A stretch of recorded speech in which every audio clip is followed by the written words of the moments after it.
Você há de concordar comigo que é muito melhor aprender com os erros dos outros do que com os próprios erros. No vídeo de hoje eu quero trazer para você os principais erros que investidores iniciantes cometem ao investir em fundos imobiliários. Além de compartilhar, a gente vai aprender a como evitar cada um desses erros para que a gente possa se tornar um investidor melhor sucedido, principalmente no início da nossa trajetória de acumulação de patrimônio, a nossa trajetória como investidor. Quando a gente fala de fundo imobiliário, você está comprando um ativo negociado na bolsa e dentro desse fundo imobiliário você tem diversos ativos. Então, o primeiro erro que o investidor iniciante comete é não analisar quais são esses ativos que estão dentro desse fundo imobiliário. A primeira coisa que a gente precisa saber é que existem basicamente duas classes principais de fundos imobiliários. Você tem os fundos imobiliários que investem em imóveis físicos e você tem fundos imobiliários que investem em certificados imobiliários. E aí o pessoal costuma até subdividir, né? Fundos de tijolos e fundos de papéis.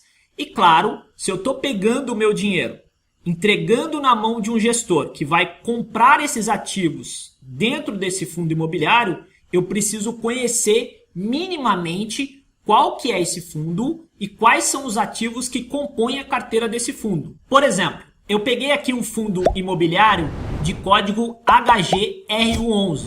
Quando você vai investir em um fundo, você precisa colocar esse código ou ticker no seu home broker para que você possa adquirir uma cota.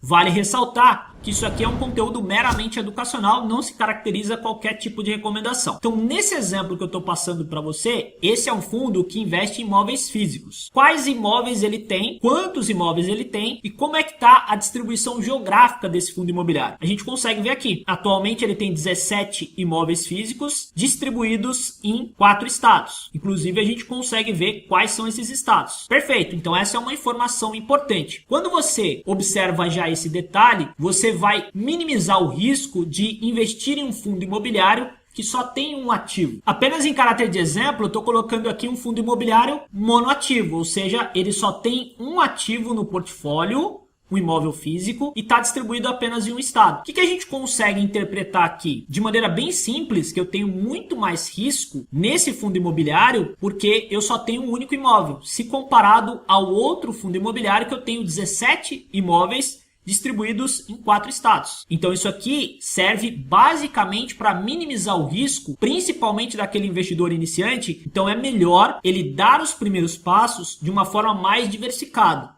Ele vai minimizar os seus riscos. Voltando aqui para o fundo HGR11, a gente consegue ver quais são esses imóveis e onde esses imóveis estão localizados. Então não é incomum você observar um fundo imobiliário, principalmente se ele for um fundo imobiliário grande, e que você consiga identificar estabelecimentos que de repente já faz parte até do seu cotidiano. Então, por exemplo, a gente está vendo aqui no caso desse fundo imobiliário que ele possui dentro do seu portfólio hoje um imóvel que abriga a Estácio Salvador. Outro que está alugado, por exemplo, para o IBMEC Barra. Então essas informações são básicas, mas são essenciais para que você possa dar os primeiros passos. Porque no início, pessoal, mais do que escolher os melhores fundos imobiliários, você deve evitar os piores.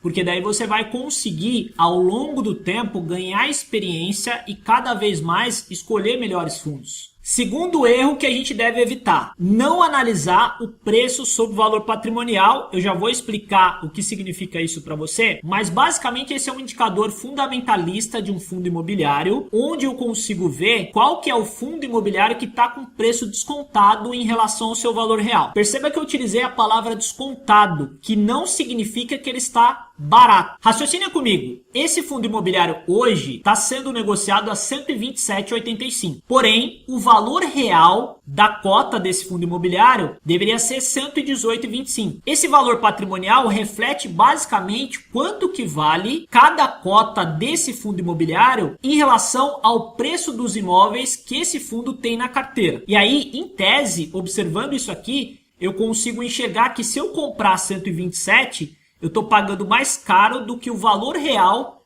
daqueles imóveis que compõem a carteira daquele fundo imobiliário. Então, eu preciso prestar atenção nesse dado. Nesse momento, a gente consegue ver que o preço sobre o valor patrimonial está em 1,08. Significa dizer que, basicamente, a cotação desse fundo imobiliário está 8% mais cara se comparado ao valor patrimonial. E aí, claro, eu posso fazer o quê? Eu posso avaliar se eu estou disposto a pagar até um determinado percentual a mais do que aquele fundo imobiliário tem de valor patrimonial. Por exemplo, eu poderia estar disposto a pagar até 25% a mais do que o valor patrimonial da cota de um fundo imobiliário. Então esse é um ponto importante, principalmente para quem está iniciando, porque vai evitar que você compre fundos imobiliários que estão muito esticados, muito acima do seu preço sobre valor patrimonial. E aí você pode estar comprando fundo imobiliário, entre aspas, caro. Por outro lado, você também deve imaginar que se o fundo imobiliário estiver sendo negociado abaixo do valor patrimonial, significa em tese que ele estaria barato. Não necessariamente, porque se esse fundo imobiliário estiver sendo negociado muito abaixo do seu valor patrimonial, tem uma grande chance de ter algum problema nesse fundo imobiliário. Então serve como um indicativo, um alerta para você avaliar o porquê que ele está sendo negociado tão abaixo do valor patrimonial.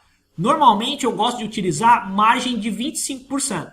Então eu observo um fundo imobiliário se ele está negociando acima de 25%, tento evitá-lo do seu valor patrimonial, e se ele estiver negociando abaixo de 25% do seu valor patrimonial, é um indicativo de que eu devo avaliar esse fundo com mais cautela, porque provavelmente esse fundo imobiliário pode ter algum problema. É claro que assim, só olhar esse indicador não é suficiente, você precisa mesclar vários indicadores para ter uma tomada de decisão mais segura. Mas se você está começando agora, saber analisar o preço sobre o valor patrimonial é importante porque vai evitar que você compre fundos que estão teoricamente subavaliados, mas que estão atrelados a um grande problema, ou que você compre fundos imobiliários que estão supervalorizados perante o seu valor patrimonial. Então já é o primeiro passo. O terceiro erro que a gente deve evitar é não analisar a gestora.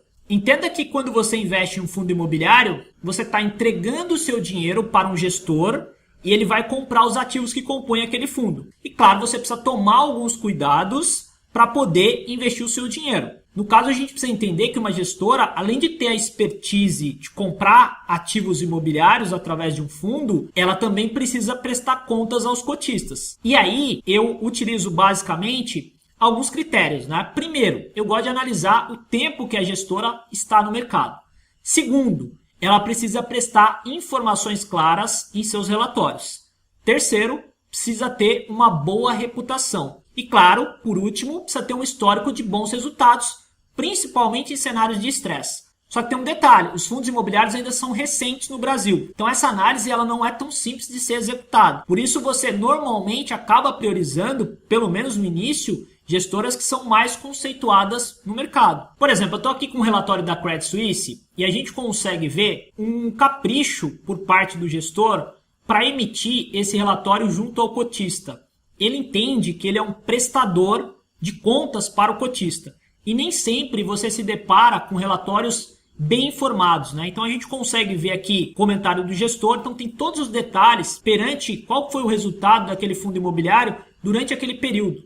E às vezes você não consegue encontrar isso em algumas gestoras. Então já é um ponto que você tem que observar. Então claro que não é o ponto decisivo, mas é um ponto que você tem que levar em consideração. Afinal de contas, você é um investidor e você quer transparência nessas informações. O quarto erro mais comum é não analisar o histórico de distribuição de rendimento. Aliás, pior do que isso é você escolher um fundo imobiliário somente tomando como fator principal de decisão a distribuição de dividendos. A gente vai perceber que é importante, obviamente, olhar o percentual de dividendo distribuído por esse fundo imobiliário, mas mais do que isso, a gente também tem que observar qual que é o histórico ao longo do tempo para que a gente possa analisar se realmente aquele dividendo que está sendo distribuído ele é resiliente, ele ocorre com uma certa previsibilidade. Por exemplo, no caso desse fundo, a gente consegue ver que o histórico de distribuição de dividendos ele é recorrente e consistente ao longo do tempo. Então esse é um ponto importante. Às vezes a gente está olhando um dado muito recente e ali pode ter ocorrido um evento não recorrente que fez com que aquele fundo imobiliário distribuísse um rendimento acima da média. Por isso é importante você analisar esse histórico para evitar de cair nesse tipo de cilada. O quinto erro é não entender o potencial de retorno de um fundo imobiliário.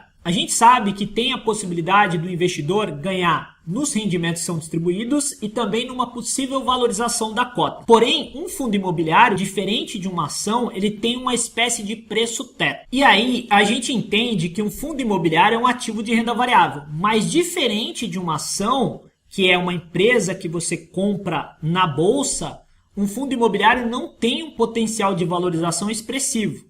Vamos fazer uma analogia. Imagina que você comprou um imóvel e pagou 300 mil reais em um apartamento, por exemplo. Qual que é a chance de você vender em um determinado prazo aquele apartamento por 3 milhões de reais? Você multiplicar o valor de compra daquele apartamento em 10 vezes.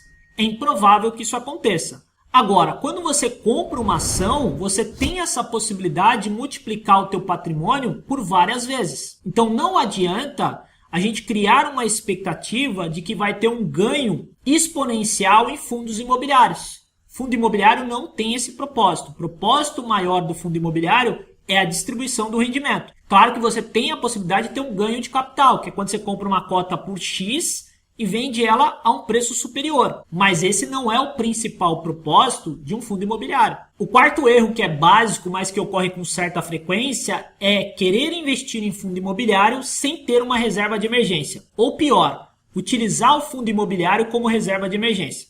Como a gente viu, o fundo imobiliário é um ativo de renda variável. Apesar de você ter uma liquidez, ou seja, você consegue liquidar um fundo imobiliário rapidamente, convertê-lo em dinheiro, ele não pode ser utilizado como reserva de emergência porque ele tem volatilidade. O preço dele, negociado em bolsa, tem uma variação. E claro, por conta disso, não faz sentido você utilizar fundos imobiliários para reserva de emergência, porque você vai ficar à mercê do mercado. Pode ser que no momento em que você precise daquele dinheiro, o mercado esteja em baixa e se você precisar vender as cotas daqueles fundos imobiliários, você pode ter um grande prejuízo. O último, mas não menos importante erro que o investidor comete e que ele deve evitar é não estudar na hora de investir em fundos imobiliários ou em qualquer outro ativo financeiro. E o pior, talvez ele queira investir baseado em dicas ou em recomendações. É claro que assim, é importante você ouvir outras pessoas? Sim, mas a decisão final tem que ser desse investidor. Por isso é fundamental que ele demande tempo para estudar sobre investimentos para que ele consiga tomar uma decisão mais segura. Espero que esse vídeo possa ter agregado valor para você. Se gostou, dá um like, se inscreve no canal. Grande abraço e até o próximo encontro.